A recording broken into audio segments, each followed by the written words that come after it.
출애굽기 7장입니다. 출애굽기 7장 1절부터 13절까지 말씀입니다. 출애굽기 7장 1절부터 13절까지 말씀. 출애굽기 7장 1절부터 13절까지 우리 찾았으면은 한 목소리로 합독하겠습니다. 여호와께서 모세에게 이르시되 볼지어다 내가 너를 바로에게 신같이 되게 하였은즉 내 형 아론은 내 대언자가 되리니 내가 네게 명령하는 바를 너는 내 형 아론에게 말하고 그는 바로에게 말하여 그에게 이스라엘 자손을 그 땅에서 내보내게 할지니라. 내가 바로의 마음을 완악하게 하고 내 표징과 내 이적을 애굽 땅에서 많이 행할 것이나 바로가 너희의 말을 듣지 아니할 터인즉 내가 내 손을 애굽에 뻗쳐 여러 큰 심판을 내리고 내 군대 내 백성 이스라엘 자손을 그 땅에서 인도하여 낼지라. 내가 내 손을 애굽 위에 펴서 이스라엘 자손을 그 땅에서 인도하여 낼 때에야 애굽 사람이 나를 여호와인 줄 알리라 하시매 모세와 아론이 여호와께서 자기들에게 명령하신 대로 행하였더라. 그들이 바로에게 말할 때 모세는 80세였고 아론은 83세였더라. 여호와께서 모세와 아론에게 말씀하여 이르시되 바로가 너희에게 이르기를 너희는 이적을 보이라 하거든 너는 아론에게 말하기를 너의 지팡이를 들어서 바로 앞에 던지라 하라. 그것이 뱀이 되리라. 모세와 아론이 바로에게 가서 여호와께서 명령하신 대로 행하여 아론이 바로와 그의 신하 앞에서 지팡이를 던지니 뱀이 된지라. 바로도 현인들과 마술사들을 부르매 그 애굽 요술사들도 그들의 요술로 그와 같이 행하되 각 사람이 지팡이를 던짐에 뱀이 되었으나 아론의 지팡이가 그들의 지팡이를 삼키니라. 그러나 바로의 마음이 완악하여 그들의 말을 듣지 아니하니 여호와의 말씀과 같더라. 아멘.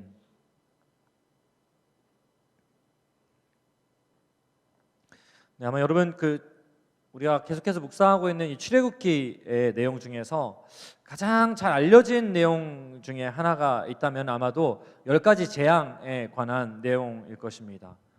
이집트 왕자 같은 애니메이션이나 이런 걸 통해서도 이미 익히 들었고 이거는 기독교인이 아니라 할지라도 알 정도로 꽤나 유명한 이야기입니다. 이것은 바로 모세와 바로 사이에 벌어진 하나님과 바로 사이에 벌어진 어떤 능력 대결의 사건이죠. 이 능력 대결에 대해서 많은 사람들은 이것을 그냥 단순한 어떤 마술 대결, 그냥 단지 어떤 능력 대결로만은 보지 않습니다. 이거는 모세를 부르신 하나님께서 이집트의 신들을 하나씩 점령해가는 신들의 전쟁, 신의 전쟁으로 보는 그런 견해들이 많이 있습니다. 이 싸움을 해나가면서 사실 하나님께서는 바로가 쉽게 이렇게 이 하나님의 말씀에 쉽게 반응하고 물러서지 않을 것이라고 하는 것 분명히 아셨습니다. 그리고 10번의 과정을 통해서야 비로소 바로가 이 꽤나 치열한 과정을 통해서 바로가 이스라엘 백성들을 보낼 것이라는 것을 하나님 아셨습니다. 여러분, 그렇다면 하나님의 능력이 부족해서 바로가 버틸 때까지 버티는 그런 그림으로 10번째까지 가게 되는 것일까요?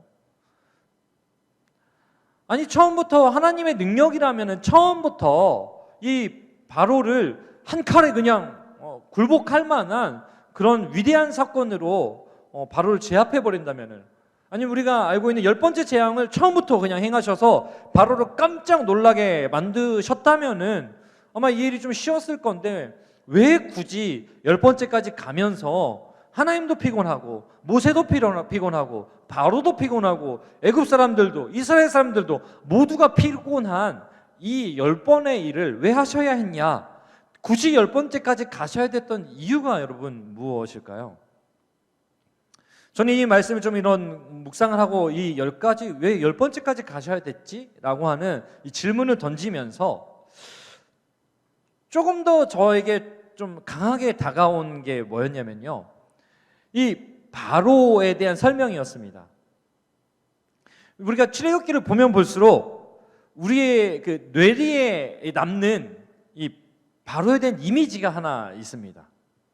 아마 오늘 본문을 읽으면서도 여러분 딱 머릿속에 들어온 바로에 대한 이미지, 아마 여기 그 구절로 너무 잘 설명되어 있는데요, 그것은 아마도 완악함과 그 완강함일 것입니다.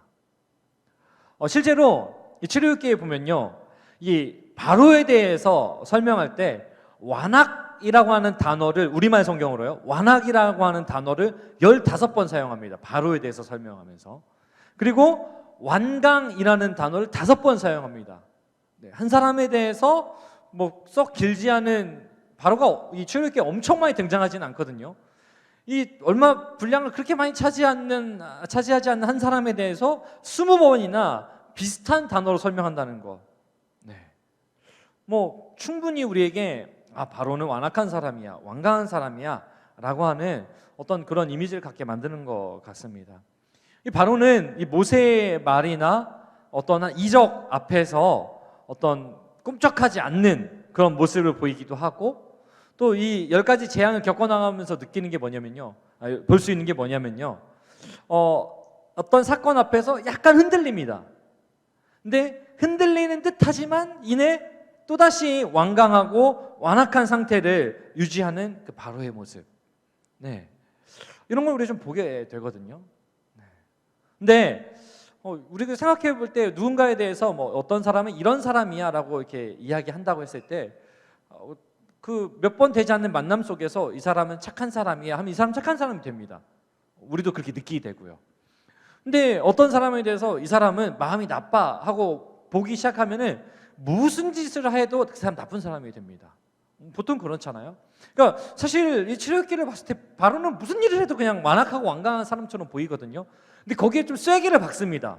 그게 뭐냐면요, 여러 차례 바로의 이러한 완악함과 완강함에 대해서 이 뭐라고 표현하냐면은 하나님께서 완악하게 하셨다. 이 그냥 그 바로에 대한 어떤 존재의 그 성품에 거의 뭐 종지부를 찍는 거죠. 하나님께서 완악하게 하셨다라고 표현합니다.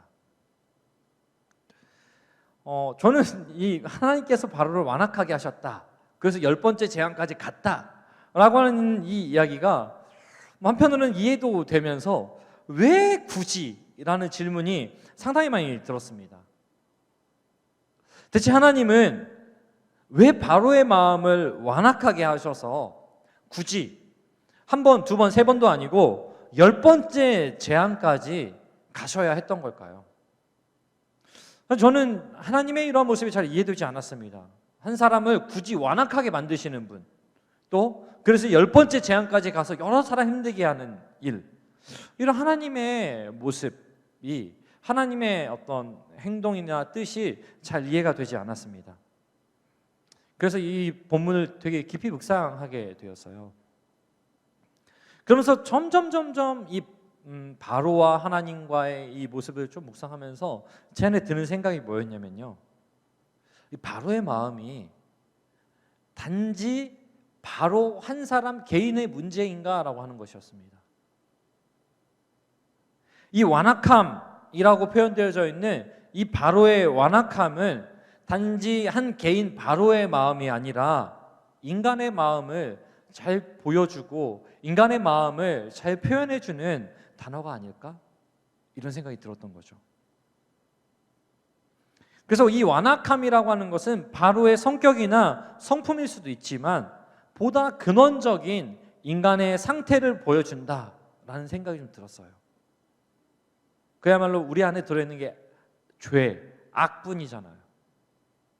그래서 예전에도 우리가 로마서 같이 살펴볼 때 이야기했던 것처럼 사도 바울이 오라 나는 공고한 자로다 하게 되는 게 이러한 근원적인 완악함, 우리가 가지고 있는 완악함 때문에 그런 거 아니겠습니까? 어떤 상태입니까? 하나님을 잊어버린 상태, 또 하나님을 알지 못하는 인간의 상태가 바로 이 바로의 마음이다라고 하는 것입니다. 그 완악함. 이걸 어디서 우리가 살펴볼 수 있냐면요, 이 모세와 바로의 만남이 오늘 지금 이 7장에서가 처음 만남은 아닙니다. 이미 5장에서 모세가 바로를 찾아갔던 거죠. 그러니까 오늘 이 모세가 바로를 만나는 이 7장의 사건은 2차 만남이에요. 2차 만남. 1차 만남이 있었습니다. 5장에서. 그때 바로에게 모세가 내 백성 보내서 예배하게 해달라라고 요청했을 때 바로가 뭐라고 얘기하냐면요, 여호와가 누구이기에 여호와가 누구이기에 내가 그의 목소리를 듣고 이스라엘을 보내겠느냐? 나는 여호와를 알지 못하니 이스라엘을 보내지 아니하리라 라고 말하는 것을 우리는 이미 살펴봤습니다. 야, 여호와가 누군데 내가 그 말을 들어야 되니? 라고 물어보는 거죠. 하나님을 알지 못하기 때문에 자연스러운 반응을 지금 바로는 하고 있는 겁니다.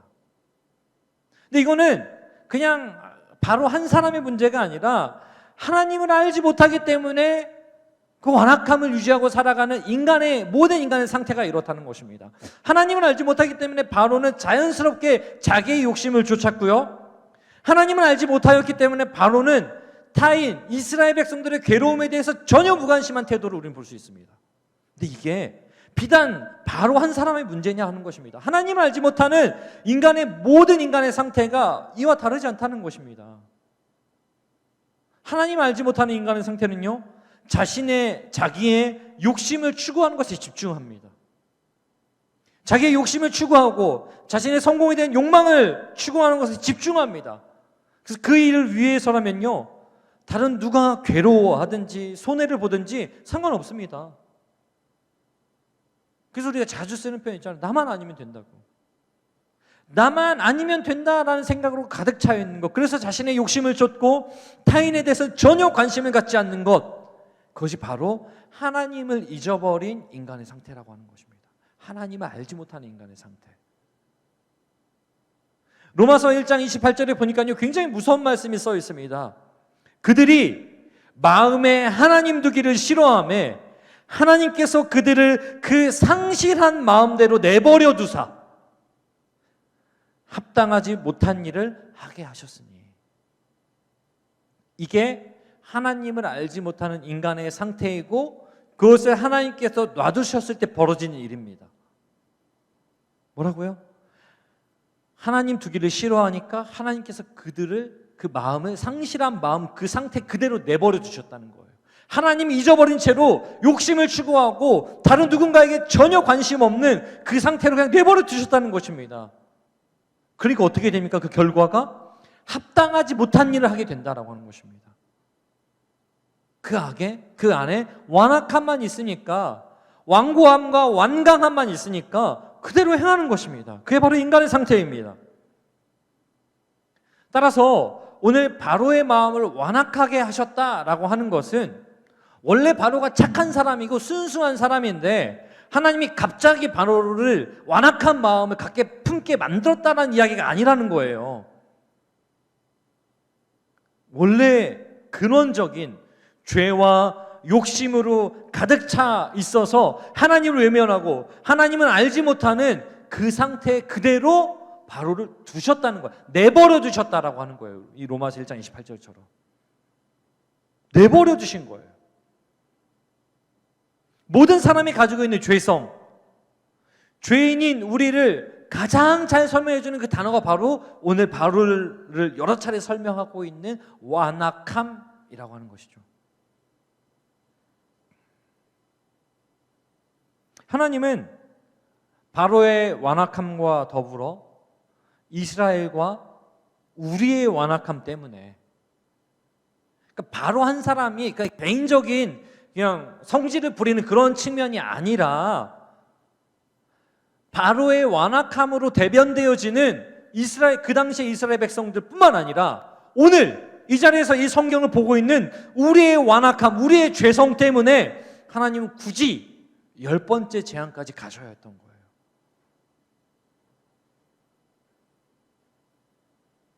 제가 처음에 이 10가지 재앙을 통해서 이 모세와 바로의 능력 대결을 신들의 전쟁이다라고 말씀드렸습니다. 왜 이게 필요했냐면요, 이스라엘 백성들은 430년 동안 애굽에 살았습니다. 430년 동안 애굽에 살면서 하나님을 기억하고 있긴 했었으나 애굽의 신을 의지하는 것에 어느덧 익숙해져 있었던 것이죠.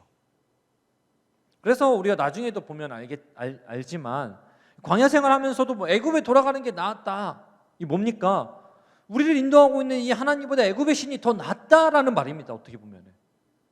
그러니까 이들이 하나님을 기억하고는 있었지만 하나님을 의지하는 것보다 지금 눈에 보이지 않고 자신들을 도와주지 않기 때문에 오히려 지금 당장의 문제를 해결해 줄 애굽의 신들을 의지하는 것에 익숙해져 있던 거예요. 그런데 이제 하나님이 이스라엘 백성들을 움직이기 시작합니다. 그래서 4절에서 말씀하신 것처럼 이제 이스라엘 백성들은 애굽의 종이 더 이상 아니에요. 내 군대, 내 백성입니다. 하나님께서 직접 이렇게 말씀하시는 거예요. 이스라엘 백성들을 가리켜서 내 군대요, 내 백성이다. 그렇기 때문에 하나님의 군대, 하나님의 백성이기 때문에 이제는 하나님을 의지하고 하나님의 방식대로 살아가야 되는 거죠. 그래서 하나님께서 굳이 애굽의 신들을 하나씩 정복하시는 거예요. 뭐 도장 깨기 하듯이. 그러면서 뭘 가르쳐 주신 거예요? 하나님을 의지하는 방법을, 또 하나님을 의지하는 훈련을 하셨던 거예요. 군대잖아요, 군대. 훈련. 더 이상 애굽의 신은 진짜 신이 아니고 하나님이 진정한 신임을 깨달아가는 과정, 하나님을 의지하는 훈련, 이게 바로 이 10가지 재앙이라고 하는 것입니다. 동시에 하나님의 능력을 보면서도 변함없는 완악함과 완강함을 보이는 이 바로의 모습을 통해서 뭐예요? 하나님의 은혜가 없는 인생의 연약함과 불안함을 확인시켜 주시는 거예요. 바로가 가지고 있는 완악함은 하나님 내버려 두셨다고 했잖아요. 그러면은 이 완악함에서 벗어나려면, 이 완악함을 해결하려면, 이 완악함의 문제를 해결하려면은 어떻게 해야 되냐면요, 하나님이 역사하셔야 됩니다. 그걸 가르쳐서 우리는 뭐라고 얘기하냐면요, 하나님의 은혜라고 이야기합니다. 바로에게는 하나님의 은혜가 필요했던 거예요. 하나님께서 완악하게 하셨다라고 하는 것은 하나님께서 바로에게 은혜를 주시지 않았다라고 하는 것을 의미하는 거예요. 그래서 뭐예요?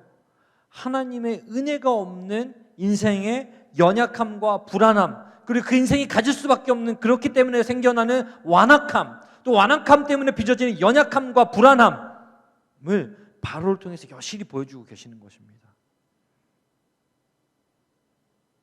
오늘 우리는 이 10가지 재앙을 통해서, 이 바로의 모습을 통해서 다른 게 아니라 오늘 내 자신의 모습을 볼 수 있어야 돼요. 나 역시도 완악하지 않은가? 나 역시도 나의 완악함 때문에 여전히 연약함과 불안함으로 흔들리고 있지는 않는가? 또 나의 완악함이 연약함과 불안함을 자꾸 부추겨서 결국은 하나님보다 다른 신들을 의지하게 만들고 있지는 않는가? 하나님보다 세상의 신적인 존재들을 더 의지하고 있지는 않는가? 라는 질문 앞에 우리가 서야 된다는 것입니다. 근데 우리는 이 하나님께서 바로를 완악하게 하셨다, 10가지 재앙을 보면서 무슨 생각을 자꾸 하냐면요, 하나님 왜 그러셨대가 우리 자꾸 나오는 거예요. 자꾸 하나님 나쁜 분으로 만듭니다. 여전히 자신의 완악함은 인지하지 못한 채로. 우리 이걸 보면서 뭘 깨달아야 돼요? 하나님께서 그러신 이유가 분명히 우리에게 있을 것이라고 하는 그 눈으로 이 말씀을 바라봐야 된다는 거예요. 그때 우리가 깨닫게 되는 거예요. 아, 바로뿐만 아니라 바로와 내가 사실 다른 게 없는데, 또 이 연약한 이스라엘 백성과 내가 전혀 다른 게 없는데 우린 이걸 깨달아야 되는 거죠. 근데 이런 모습이 왜 그러냐면요, 바로에게만 나타나지 않습니다. 이런 조금 완악해 보이기도 하고 연약해 보이기도 하고 불안에 떠는 이 모습이 누구한테도 나타나냐면요, 모세에게도 나타납니다. 왜요? 6장 30절에 보니까요, 모세가 하나님께 이렇게 얘기합니다. 나는 입이 둔한 자이오니 바로가 어찌 나의 말을 들으리이까. 바로에게 한 번의 거절을 당했습니다, 모세가. 그리고 2차 하나님께서 보내시잖아요. 그러니까 지금 모세가 불안해하는 거예요. 하나님, 안 됩니다. 바로 제 말 듣지 않아요. 심지어 저는 입이 둔해가지고 말도 잘 못해요.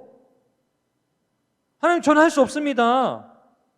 바로가 귓등으로도 안 들을 거예요. 지금 이 이야기를 하고 있는 거예요. 역시 연약함으로 불안해하는 모습을 우리가 볼 수 있죠. 그런데 바로와 모세의 차이가 있습니다. 바로는 그 연약함과 불안함을 가지고서 자신의 마음을 점점 더 완악하고 완강하게 만드는 것을 우리가 볼 수 있어요. 근데 모세는요, 이 연약함과 불안함을 가지고 하나님께 기도하고 있다는 것입니다. 지금 이거는 어떻게 보면 하나님께 따지는 거로 볼 수 있겠지만 하나님께 기도하고 있는 것입니다. 왜요? 자신의 마음을 솔직하게 지금 하나님께 아뢰고 있는 거잖아요. 하나님, 저 못하겠어요. 저 두려워요. 하나님, 이게 가능할지 모르겠어요. 하나님께 기도하고 있는 거예요. 이게 뭐냐면요, 이게 은혜를 구하는 자의 태도예요. 이게 은혜의 필요성을 아는 자의 태도입니다. 나는 할 수 없습니다. 근데 왜 이게 은혜를 구하는 자의 태도냐면 뒤에 가면 이제 볼 수 있는 거예요. 뒤에 가면 이제 우리가 확인하게 되는데요. 이렇게 하고 하나님 저 안 할래요. 도망가면 이제 요나가 되는 거고, 요나가 되느냐 은혜를 입은 모세가 되느냐는 이제 이 다음에서 달라집니다. 어쨌든 간에 하나님 앞에 연약함과 불안함을 가지고 나와서 기도할 수 있는 것, 그것은 뭐냐면요, 하나님의 은혜를 구하는 자, 또 하나님의 은혜를 입은 자만 누릴 수 있는 특권이라는 사실입니다. 그러나 우리를 하나님이 결코 버려두지 않으십니다. 절대 버려두지 않으세요. 그래서 뭐라고 말씀하십니까? 1절에 우리 함께 읽었는데요, 내가 너를 바로에게 신같이 되게 하였은지. 특히 특이한 표현이 나오죠. 뭐 쉽게 생각하면 이겁니다. 바로 앞에 하나님과 같은 존재로 서게 될 것이다 라는 말입니다. 더 쉽게 설명하면요, 하나님 함께 하신다 이겁니다. 하나님 함께 하시는데 그것을 모세 자신도, 또 바로도, 그 옆에 있는 아론도, 애굽의 궁에 있는 모든 사람들도, 심지어는 이스라엘 사람들까지도 모두가 다 깨닫게 될 것이다. 뭘요? 하나님이 모세와 함께하고 있다는 사실을 이 모든 사람이 깨닫게 될 거라는 말입니다. 이게 은혜를 구하는 자에게 주시는 하나님의 응답입니다. 자, 여기서 이제 이렇게 하나님의 말씀을 듣고 난 다음의 반응, 이게 이제 요나와 모세를 가르는 이제 아주 중요한 지점인데요. 6절에 보니까 모세와 아론이 여호와께서 자기들에게 명령하신 대로 어떻게 했더라? 행하였더라. 요나는 명령 듣고 니느웨 가야 되는데 다시스로 가는 거. 그러나 은혜를 구하는 자의 태도, 은혜를 입은 자의 태도, 이건 뭐예요? 하나님 앞에 그 자신의 연약함을, 불안함을 아뢰이고 하나님께서 주시는 이 믿음의 용기를 가지고 나아가는 것입니다. 담대히 나아가는 것입니다. 이 확신을 가지고 주저없이 모세와 아론은 바로에게 갈 수 있었습니다. 그리고 우리가 아는 것처럼 이어지는 장면에서 그 바로의 마술사들이 아론을 따라서 이렇게 지팡이 뱀이 되는 능력을 보여주잖아요. 결국 어떻게 됩니까?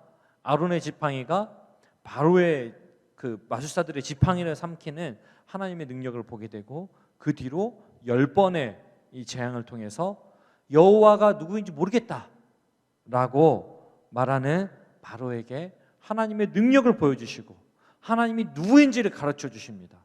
그리고 그걸 통해서 모세와 이스라엘 백성들로 하여금 하나님을 더욱 의지하도록 하는 은혜를 주시는 거예요.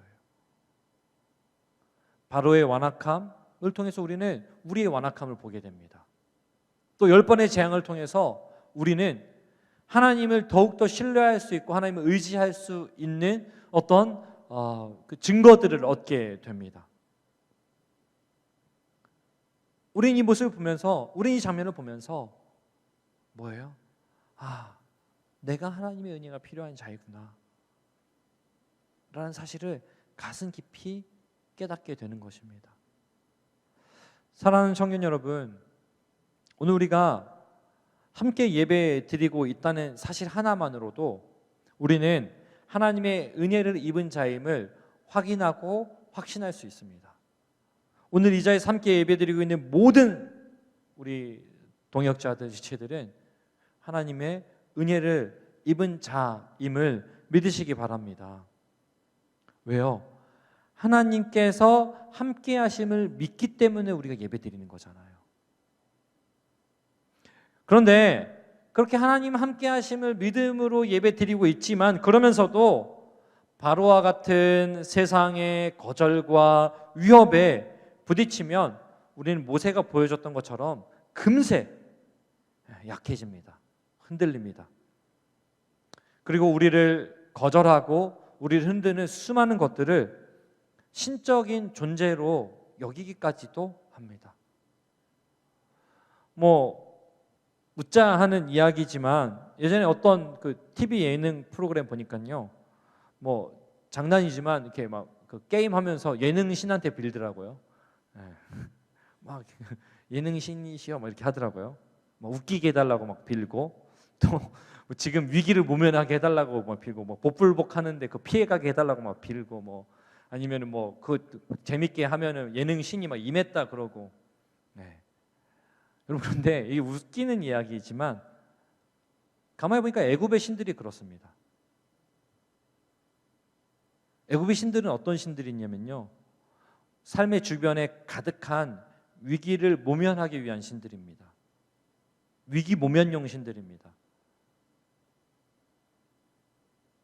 그래서 애굽의 신들 10번의 재앙을 통해서 하나님께서 하나씩 정복하는 신들의 특징이 다 뭐냐면요, 또 이런 겁니다.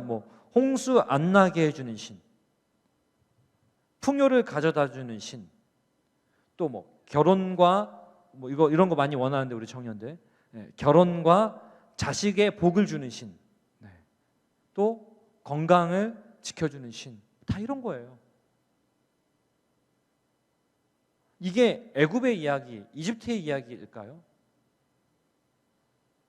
우리가 하나님보다 우리의 안전을, 하나님보다 우리의 풍요를, 하나님보다 결혼을, 하나님보다 이성 교제를, 하나님보다 가족을, 하나님보다 건강을 우선시하게 되기 시작할 때 우리는 어느새 그것을 신으로 만듭니다.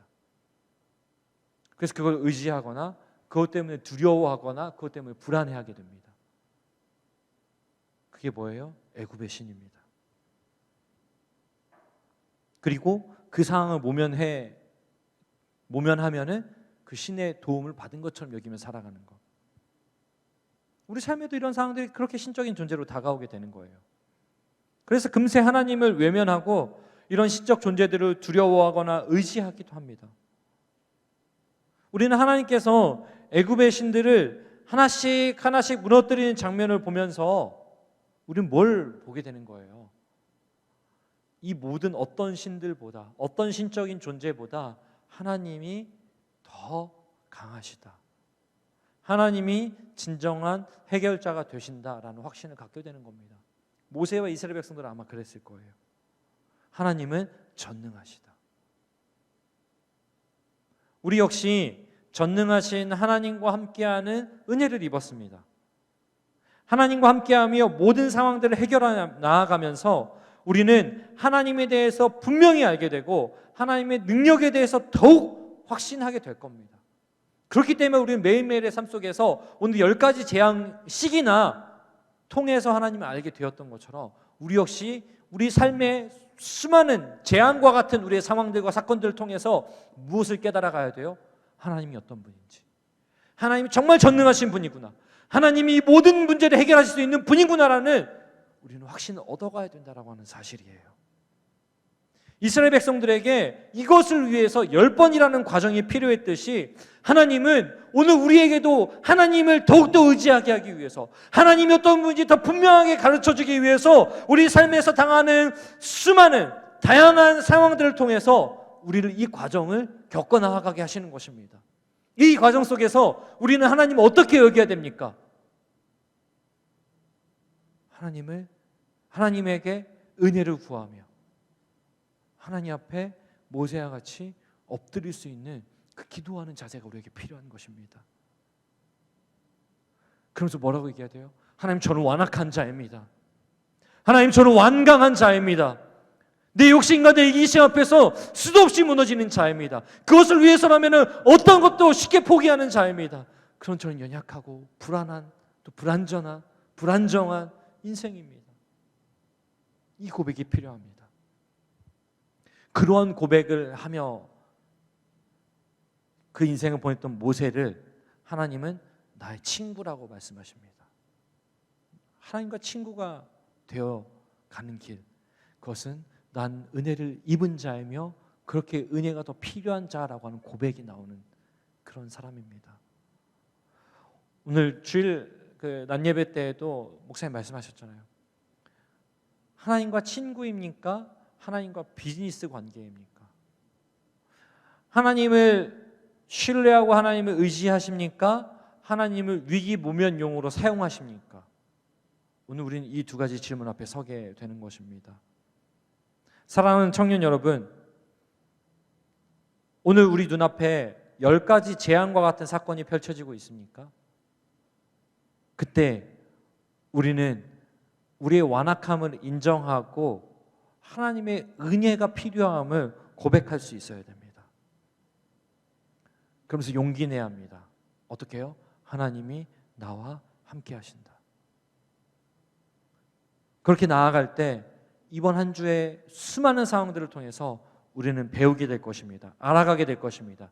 하나님이 어떤 분인지, 또 하나님이 나의 삶의 주인 되신다는 것을.